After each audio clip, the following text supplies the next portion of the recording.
स्वयंपाक करत होता. चुलीवर स्वयंपाक करत होता तर जंगलातून काड्या आणून आम्ही स्वयंपाक करत होता. नंतर मग फॉरेस्टवाल्यांनी आम्हाला गॅस सिलेंडर देऊ म्हटलं. तुम्ही जंगलात या नको, जंगलाची नासधूस होते म्हणून जंगलात नको या म्हटला. हंडे दिला. हंडे दिल्याच्या नंतर आम्ही गॅस सिलेंडरवर स्वयंपाक करत होता. त्याच्यानंतर हंडे वगैरे आम्ही 1-2दा भरले. अजून असं नाही की नाही भरले म्हणून भरले, पण आता सिलेंडरचे भाव खूप वाढून गेलेले आहेत आणि ते भरणे आम्हाला जमत नाही, कारण की आम्ही मोलमजुरी करणारे. त्यामुळे आम्ही आता सिलेंडरवर स्वयंपाक करणं बंद केले आणि चुलीवरच स्वयंपाक करतो.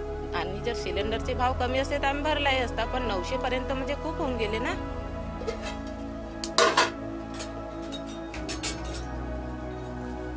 मी पहिले काडेवरच करत होतो स्वयंपाक, पण आम्हाला गॅस हंडा मिळाला. फॉरेस्टवाल्यानं दिला गॅस हंडा. तर फॉरेस्टवाल्यानं म्हणला का तुम्ही आता गॅस हंडा मिळाला आहे तर तुम्ही चुलीवर नको करा, गॅसवरच करा. पण आता जवरिकले हंडा होता तवरिकले आम्ही ना वापरला ना. आता हंड्याचे भाव वाढले आहेत. 900 रुपये हंडा झाला आहे. तर आम्ही काडेले पण जातो, जंगलातून काड्या आणतो, तेव्हाच आम्ही स्वयंपाक बनवतो.